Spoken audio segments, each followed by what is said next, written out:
It's time for the April market update for the Denver housing market. And just like the spring temperatures, everything is up, up, up.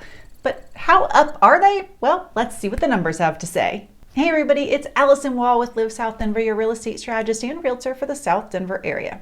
All right, let's jump right into the numbers. We saw 4,100 homes go under contract in March. That is an increase of 800 homes from the month before. That puts us up 26% from the previous month and up 8% from the year before. March had 3,400 closings. This is great news as well. It's up 600 closings from the previous month. That's a 20% increase from February. However, from last year, we're still down 10%.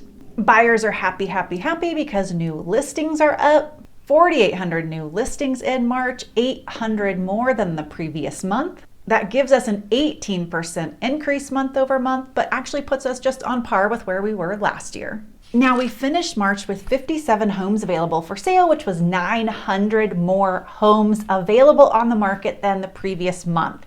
However, because of the pace of the market and people jumping into the market, we were gobbling up those homes, which means our inventory hasn't really changed that much. When we closed out the previous month, we had 1.7 months of available inventory. This month, we're at 1.68 months of available inventory. The average days on market dropped sharply from 47 the previous month to 39. And median days on market were slashed in half. They were 24 the previous month and they dropped to 12. All right, on to home prices, everyone's favorite part. The average close price last month for all homes was $697,000. That is up $29,000 from the previous month. That puts us up 4.5% from the previous month and up 6% from last year. The single-family home price average is $774,000, an increase of $30,000 from the previous month. The market moved up 4% month over month and 5% year over year. The condo and townhome average price is $475,000, an increase of $11,000 from the previous month. That change is only about 2.5% month over month, and from last year, we're only seeing about a 1% change for the condos and townhomes. When we move over to those median home prices, what we're seeing for the median sold price of all homes is $591,000. That $16,000 increase month over month is a 3% change. And year over year, we're looking at about a 4.5% increase too. The median price for single family homes right now is $644,000. That's a month over month increase of $17,000, putting us up about 3% month over month and 4% year over year. Condos and townhomes broke that $400,000 barrier. They've been hovering there in that median price range, and they're at $418,000, so up $18,000 month over month. So we're looking at a little less than 5% change month over month, about 4.5%, and a 3% change from this time last year. Sellers are definitely feeling the market move a little bit more in their favor because the list price to sales price ratio has increased 0.5%. We move from 97.8 to 98.3. Okay, so what are the takeaways in this market and this environment? Well, one of the things to note is that this March was actually kind of slow, kind of tepid for what we're used to seeing in March. Now, March is really the takeoff month in the market here in Denver, though some years it can start in January, but the trajectory really kicks in and gets going in March, and that is true. We're seeing that in this data. I mean, we had nearly 1,000 more homes come to market. We saw median days on market slashed in half. We saw the average home price go up by almost $30,000. With all of that being said, we still didn't see the push in the market that we often see this time of year. Between the weeks of spring break that were happening in March, between Easter being a little bit early, of course, we had some weather and we tend to be fair weather sellers and buyers here. We're also still battling rates. Across the market as a whole, the push of buyers who are really demanding homes and the availability of good inventory from sellers who are willing to put their house out there and give up the rate that they have had is a little more sluggish than expected. And it's all in anticipation of these lower rates that should be coming soon. But that coming soon is not really coming soon. We keep hearing, if you'll really listen to what the feds are saying, that higher for longer is what is happening. And every time we get these decent job reports and every time we get these decent inflation reports, decent to feds, they just keep saying they're going to hold on with where they are, and it keeps pushing out these rate drops that everyone is holding on to with such hope, which means the rates are going to kind of hover and stay where they are.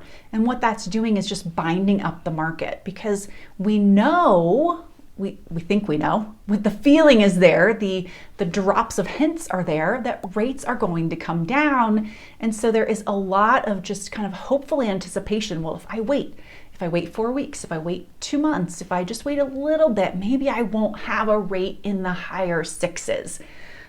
But that's binding up the market. Now, I don't say that with any accusation. I just say it as a statement of fact. I understand why people are doing it. I understand the thinking, but that is why we're not seeing such intensity in the market this year that we normally do at this time. And to see 1,000 extra homes get gobbled up and a $30,000 increase in March is still very strong. But it's certainly not the pace of intensity that has been common in the Denver market for many previous springs. Buyers are really craving good inventory, and thankfully March delivered on that, giving us more than 5,000 homes available for sale.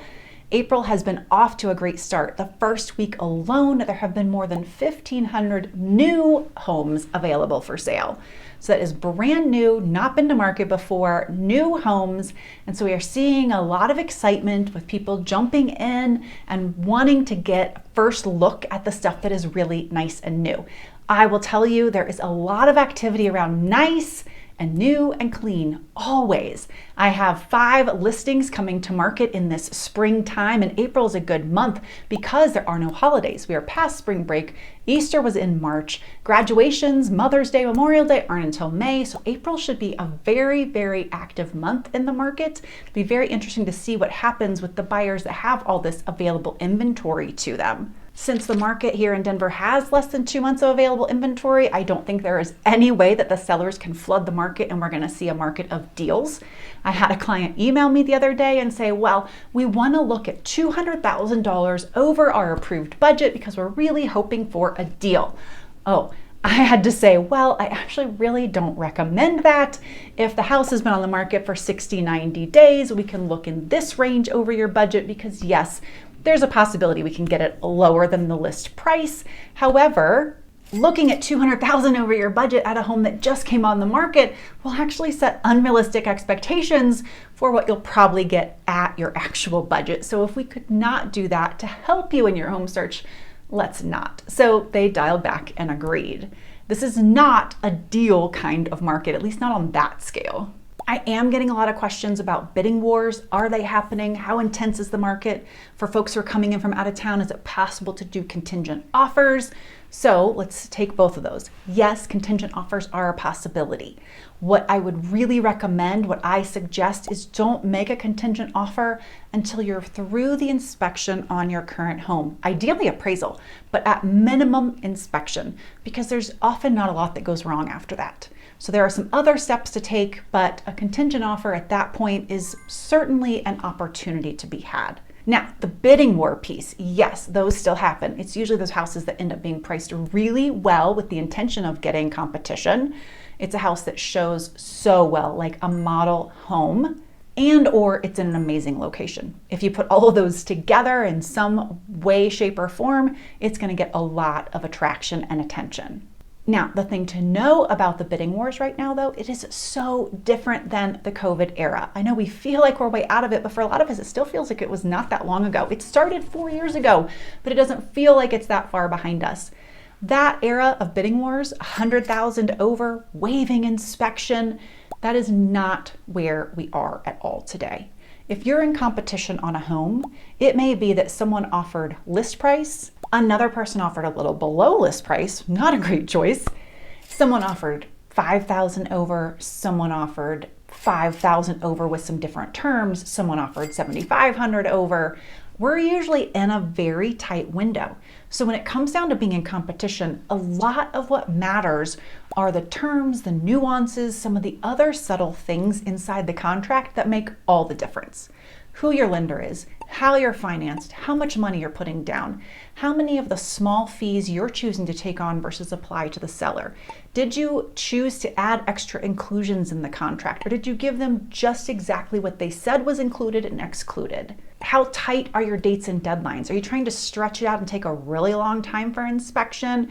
Are you trying to give yourself a lot of outs 3 weeks out into your 30-day close? Or are you bunching those up and saying, hey, I am fully committed to doing my due diligence in the next 10 days, and I'm either in or out. And after that, you'll know. You can put the house back on the market in 10 days if I find something I don't like. So there are lots of ways to craft a really strong offer that sometimes the sellers will take one that is less than another offer on the table because of the terms in the contract. That is a lot of what competition is about right now. It's not all about the dollar figure. We are heading into peak buying season, April, May, a little bit of June. Most buyers, especially those with families, are trying to get into a house definitely by the end of July because schools here start in early August. So if you're not under contract by the end of June, definitely by 4th of July, you're usually scrambling and still trying to get your kids into school while you're unpacking. So we are certainly in peak buying season for most people. So definitely know that this is the time where we're hoping for more inventory. We're seeing most buyers. It's peak buying season and selling season across most of the country. But because of our school timing here with early August being our kickoff date, we kind of push a little earlier than some other places in the country.